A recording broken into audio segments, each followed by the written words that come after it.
Hey everybody, Marty Mazzora here. It's after hours on May 25th, 2023, Thursday. This will be your end of week market snapshot. So I will post it first thing in the morning tomorrow, and then we'll get right to work on our weekly economic update. Going to, once again, look at the technicals. Not a lot has changed on the major averages. Then obviously want to update you on Nvidia after today, and since we've been looking at Apple and Microsoft lately, we'll update those charts as well. Then I want to dive into market breadth, which is a very interesting look for the market right here. So let's start with Nvidia. And remember, I think it was yesterday, yesterday morning, the midweek snapshot. I featured Nvidia, and they were going to announce earnings. Of course, they did announce earnings yesterday after the bell. And this is why this chart's kind of weird. And I pointed out that we were in a rising wedge pattern. Bearish divergences really looked bearish, right? But unequivocally, I think I said it that way, we could absolutely see a break back above, and these bearish divergences could actually get burned away, and then we no longer have a technically bearish setup the way we look at things. And did I expect a 25-27% pop today in Nvidia? Of course, the answer would have been, or was, unequivocally no, right? But that's exactly what happened. Okay, so we have just a monster of a gap right here. And indeed, we no longer have the bearish divergences on our two momentum indicators. Okay, so unambiguously bullish. I mean, with momentum, you name it. Wall Street upping price targets to $500 a share and so on. So while a come down, and a retest and so forth is not remotely out of the question, in fact, it may be likely, these particular indicators, or this way of looking at it, says that this is legit, it's a bullish breakout, go for it, right, if you want to, okay? Our issue, of course, is that we're bearish overall in the macro, meaning our work says odds favor still a recession that's going to bring stocks down. Now, I think a lot of people believe that Nvidia is going to be immune to anything that happens because of its huge footprint in the artificial intelligence space.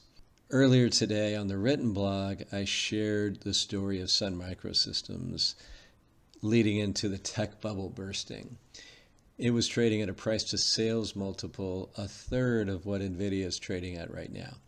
Now, I also qualified that, and I said, this is going to be based on trailing earnings, and the outlook is for, or trailing sales, and the outlook is for sales to go to the moon, right? So that's why the price jumped like this, and Wall Street upped its expectations. Still, there's just a massive valuation mismatch historically relative to how the stock tends to trade, relative to the market in general, relative to the industry. And in that written blog post, if you didn't get a chance, please read that. I share the commentary from actually Sun Microsystems CEO after the stock came back down to earth, literally, in the tech bubble bursting, and how essentially blown away he was that investors actually thought that 10 times sales made any sense under any circumstances. And again, right now, based on trailing 12-month sales, we're talking almost 4 times that with Nvidia. And even on a go-forward basis with tremendous sales growth, you're not going to get to 10 times sales anytime soon. So you have a valuation problem there. Technically, you have a monster gap. And gaps are filled a pretty good percentage of the time. So the question is, if that gets filled, of course, that would just be a retest, right, of the upper bounds of our rising wedge here. You could even retest this trend line. And that would not negate the bull market. And that would not negate our technical picture because we no longer have these negative divergences. These would roll over with price. And so that's Nvidia's technical story right now. Our methodology says it's no longer bearish, actually bullish, save for the fact that there's a big gap right here. And gaps often get filled, and that would be a technical phenomenon as well.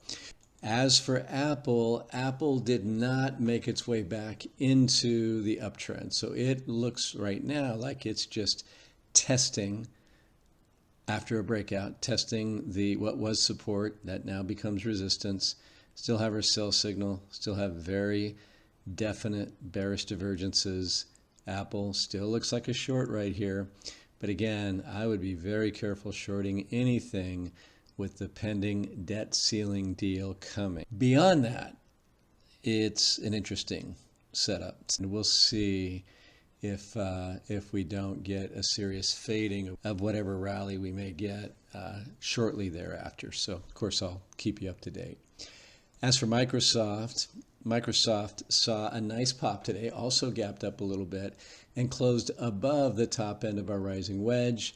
Still have the divergences going on here, getting right back into overbought territory. So yeah, Microsoft still looks exposed for now, the way we look at the technicals. Okay, so the S&P 500 daily chart basically closed just right on the bottom end of this candle here, just literally right on the uptrend line. So trying to fight its way back into that wedge. Still have the sell signal on the MACD, along with the negative divergence, and still have the negative divergence on the relative strength index as well. So that's where, like I said earlier, in the major averages, not a lot has changed. In the Qs, the ETF that tracks the NASDAQ 100 index, this is the hourly chart. This one is still, even on the short-term chart, not what we'd call a bullish setup right here. The breakout, though, out of its consolidation range is very impressive. And then to come back and create this uptrend line. A short-term trader who's overall bullish or is willing to swing trade this thing, has a range in here that he or she can play with. On the daily chart, despite the massive run today in tech stocks, Nvidia in particular, we're still stuck in this rising wedge pattern, shot right up to the upper end of it, but we still are not close to burning through these bearish divergences. So this still looks very heavy, coming off of and trying to get back into overbought territory. The Qs just do not look constructive to me, at least in the near term going forward. Okay, so let's spend a little bit of time on market breadth. First of all, I just thought I'd show you Bloomberg's chart of the daily breadth. The Dow was off today a little bit, and 17 of its members were down, 13 were up, so that made some sense. Now we had the S&P 500 today, literally up 88 basis points, right? Just under 1%. 295 of the 503 S&P 500 stocks actually traded lower on the day, right? The NASDAQ composite, nearly 2,000 stocks traded lower, only 850 traded higher, and the NASDAQ was literally up 1.71% today. So very unusual to have such ugly breadth and have the average or the index to be up that high, right? 11% of the index found their way to a new 4-week low. 38% of the S&P 500, 43% of the Dow. New 52-week lows are being hit on days when the market actually was up. Very interesting to me. Focusing on the 50 and the 200-day moving averages, I'm going to show you a chart here in a minute, but the S&P is trading above its 50-day moving average. 69% are trading below, or 31% above. Only 37% are trading above the 200-day moving average, and the S&P is quite a bit above the 200-day moving average. Folks, what this is just super ugly breadth. So the S&P 500 cap-weighted index, that's the headline index, versus the S&P 500 equal-weighted index, right? The broad market just 1/500th in every one of the stock, or 503 stocks. And then the cap weighted index, which essentially means that the larger companies have more of an influence. 8.1% as of today, minus 0.94%. Dramatic. Now, on Twitter today, just an absolute permabull. Don't need to name his name, but interesting the charts that he comes up with. This gentleman threw this one out there today. Today is the 100th trading day of the year. S&P is up more than 7% year to date, and this would be the best start to a year since 2021 and 2019 before that. When above 7% on day 100, the rest of the year up another 9.4% on average and higher nearly 89% of the time.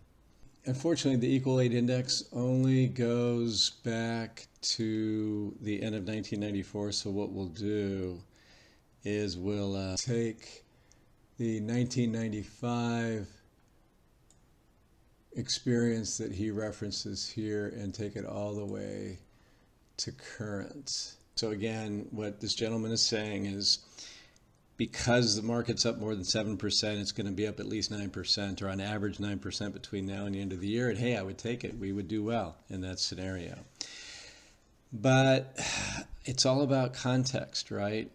How was the breadth going into all those other occurrences? So I can go back now to 1994, to this time in 1995, and see if we have a healthy looking market. Well, we do. We have virtually all boats rising with the tide. At that time, the S&P was up 14, the S&P equal weight was up 13. Okay, nothing about the breadth using this comparison that would suggest you have to worry or you have to be concerned about the health of the market. It also apparently happened in 1996. So I'm going to go 1995 and just take it out to this time in 1996, and we have a really healthy market. The breadth is really strong. The equal weight is actually up 11%, while the cap weighted S&P is up 10%. The next year was 1997, and not great, but not like today. There is a 4% gap, 14% versus 10%. So you could say then, yeah, maybe breadth is a little bit suspect. It is interesting, in 1998, we had quite the walloping of a correction. Speaking of 1998, it's another year where things did well. It was in the fall where we had a swift 20% correction. But in the first few months of the year, we had a good look, 14 versus 11. Then we jumped to 2003, another year where the market was up at this point over 7% and had a good rest of the year. And 2003, we had really good breadth. Next time was 2013. Again, good breadth. Equal weight's up 18, cap weight's up 16. And then 2017, really good year. We had quite the year that year, as I recall. 6.9% versus 5.5% at this time. So somewhat suspect breadth, but nothing like we're seeing right now. Let's see, three more. 2019, 5% versus 2%. But again, nothing remotely like this year. 2021, really good. Equal weight is up 17% versus 11% for the cap weighting. And then lastly is this year, right? So incredible. Down 1.17% versus up 8%. Really haven't seen that horrible a breadth. In fact, the concentration in a few stocks we haven't seen since 1999, as I believe I've said a few times on the blog already. Does this mean that this is going to come crashing down, right? Does it mean that the cap-weighted index is going to careen down to catch up to the equal-weight index? It certainly doesn't have to. Could conditions just really improve and the rest of the boats rise up and catch up to this small fleet that's leading the way here? Or does the weight of general conditions, which is clearly being reflected in the broader market, pull the the cap-weighted index down. Of course, I don't know the answer to that, but there's more evidence that suggests that odds are leaning enough in that way, or that the risk-reward here is precarious enough that you don't want to jump on that train at this point, in our view, if you're a thoughtful, careful, long-term investor. But not everybody agrees. The gentleman who I just used as an example thinks that we're off to the races and there's no looking back. So, hey, he may absolutely be right. Time will tell. So breadth is really important. It's actually been a very, very important indicator for us for a long time now. It got us bullish right before the breakout in 2016 when we had about a 16% correction. And it was because we were breaking out with positive breadth. We don't have that right now, right? We have negative breadth. This is the advanced decline line for the S&P 500. This is the index. So decliners are overcoming advancers on a trend basis while the price continues to move higher. I mentioned in that table from Bloomberg today, the number of stocks that are trading above their 50-day moving average. Here's that in graph form. So here's the trend in price. Real bearish divergence here. And folks, these things are, nothing's 100%, but here's a multi-month divergence before big drop in prices. Here's a 3 or 4 month divergence before we had some corrective action in here. Here's another long divergence, better than a year before the COVID disaster. Here's one you can see losing it in the margin here on the left, but you can see this here. So important stuff to look at really in both directions. So, I've done videos where we've called bottoms using this as well. You can see we had it moving up here as the price went lower. Here we have it, basically bottoming in the same spot right here while the price for those same 2 points moved lower. That was a bullish divergence, and it turned out to be a pretty good indicator. It wasn't long before we began to roll over again, which tells us this may very well be a bear market rally, which is our base case.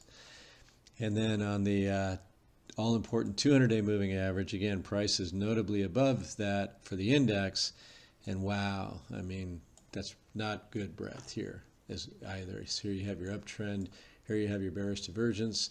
Here, it was a positive look, basically bottoming here on this breadth indicator while price was falling. But here is, price rising, rolling over, big sell-off, right? Price still rising just before the fallout here over COVID. This thing was giving us a signal, was happening back here to before the 20% decline in 2018. So again, folks, can't reiterate enough how important it is to keep track of breadth among the other zillion things that we keep our eyes on. But this, as you can see, is something that has been historically telling with regard to the sustainability of any given uptrend. So, folks, I will leave it there. Again, just in summary, breadth is about as stinky as it can get, quite frankly, and that's something that we need to pay very close attention to as things evolve going forward.